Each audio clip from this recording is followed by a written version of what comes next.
Hey everyone, this is VenomFangX, and welcome to the third part of my series called Satan Invented Evolution. I wanted to start my video outdoors just because we can look around and see God's marvelous and beautiful creation. I'm making a video series called Satan Invented Evolution, and this is part 3.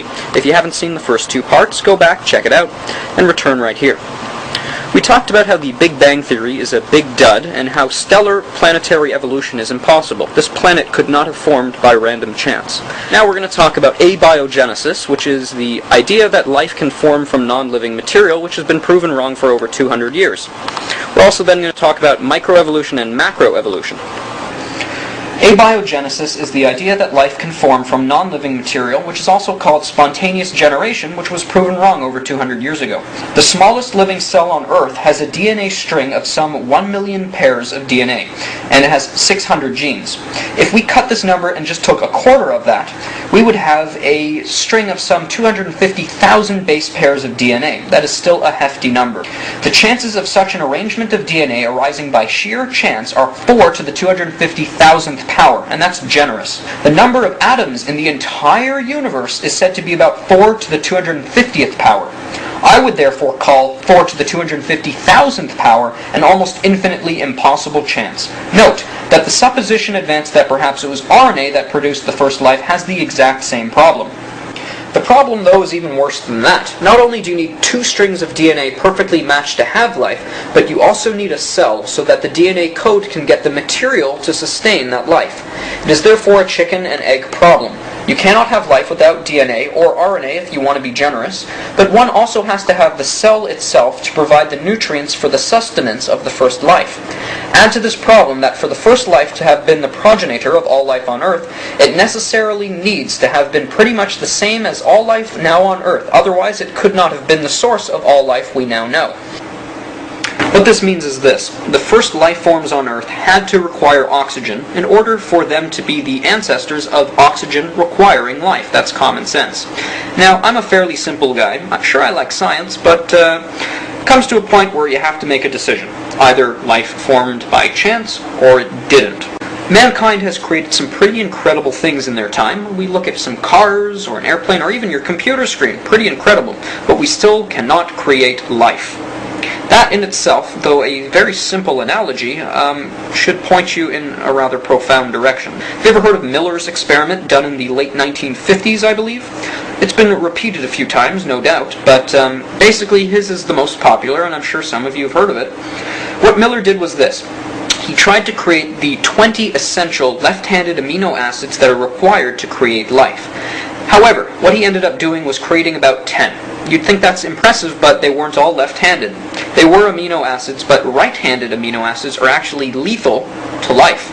So, he created a mixture of things that were quite lethal. In fact, he created 98% tar, which is of course poisonous to life. Have you ever smoked a cigarette? Miller's experiment, though it set out to show that abiogenesis was possible, actually did the exact opposite. It only made the problem more complicated. He had to exclude oxygen from his experiment because oxygen has a way of destroying the bonds between left-handed amino acids.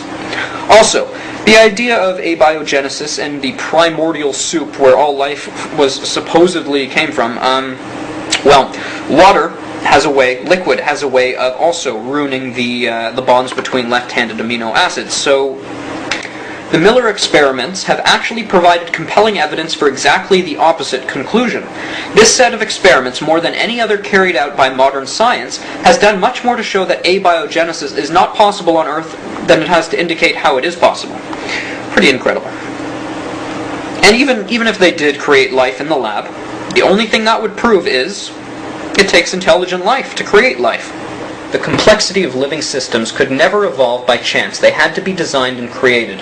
A system that is irreducibly complex has precise components working together to perform the basic functions of the system. A mousetrap is a simple example.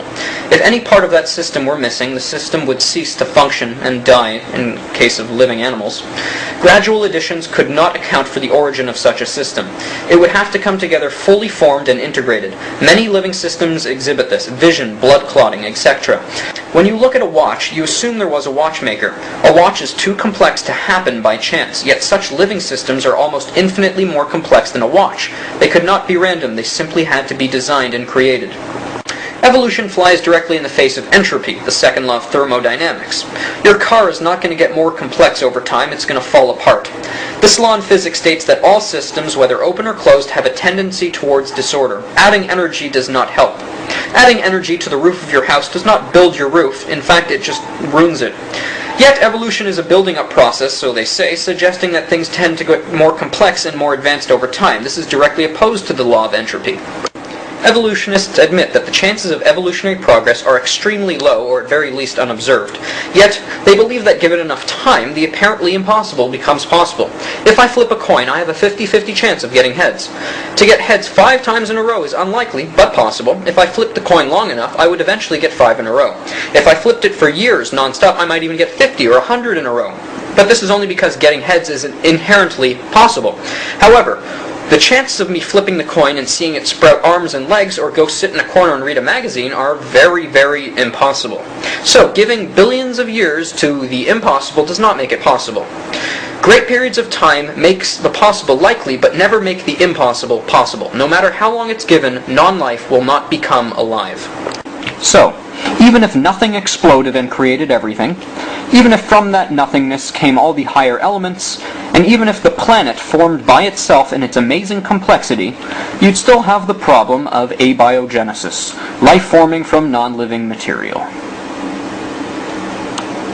Next, let's talk about macroevolution, the idea that one animal can change into another kind of animal, which has never been observed. The Bible makes it clear, every seed and every animal will produce after its kind. Now, what is a kind? How do you define that? Well, the best definition I found is family. That term gets thrown around quite a lot. Now, we all know that the fox, the hound, the coyote, and the wolf are all part of the dog family. We've never seen a dog come from anything but a dog. That makes sense, right? Now, the idea of evolution is a dog came from a rock a few billion years ago. Now you're going to say, no, that's not what evolution says, but yeah, it is.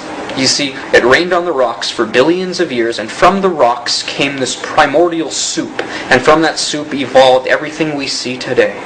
Well, we've never seen a dog give birth to anything but a dog, and we've never seen a dog come from something that wasn't a dog. And that goes for every family of animals. You see, science is defined by things we can observe, things we can test, and things that we can repeat. Macroevolution is not repeatable, not observable, and not testable. By very definition alone, macroevolution is not science. There is a total lack of undisputed examples, fossilized or living, of millions of transitional forms, otherwise called missing links, required for evolution to be true. Evolution does not require a single missing link, but innumerable ones.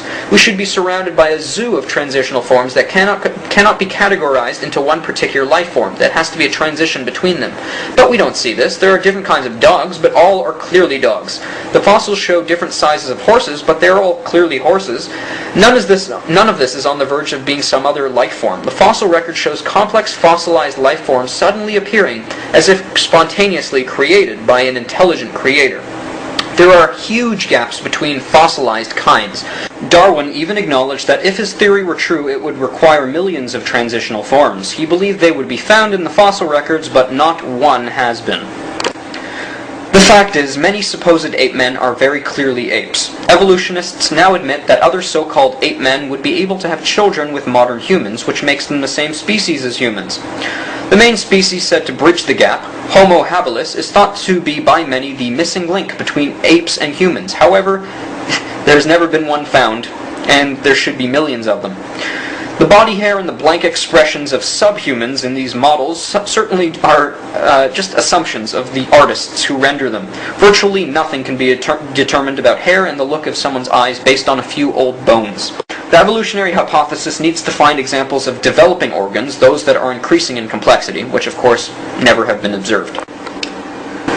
So we just finished talking about macroevolution, the idea that a dog came from a non-dog, or that a dog can give birth to a non-dog. There is nothing in science that even hints at that being a possibility. So, as far as science is concerned, the first 5 definitions of evolution are purely religious. You have to believe them. However, from a scientific point of view, They are impossible. Now, microevolution is possible, and we do see it every day. A dog can give birth to a little dog, or a big dog, or a dog with thicker fur, or thicker paws. That's totally possible, and it does happen. However, when a scientist or a teacher gives you an example of microevolution, they're going to try and sneak in the other 5, saying that just because microevolution is possible, therefore the others are possible. That is simply not science. There's only one reason to believe in evolution, and that's because you want to suppress the truth and unrighteousness. You don't want to believe in God. You don't want to be accountable to God. You want to be your own God. That's the only reason. You don't believe in evolution because of the evidence. There is no evidence for evolution, and I'll continue to make videos showing you that. This is the end of part 3. Check part 4 coming soon. Check the links on the side, and God bless you all.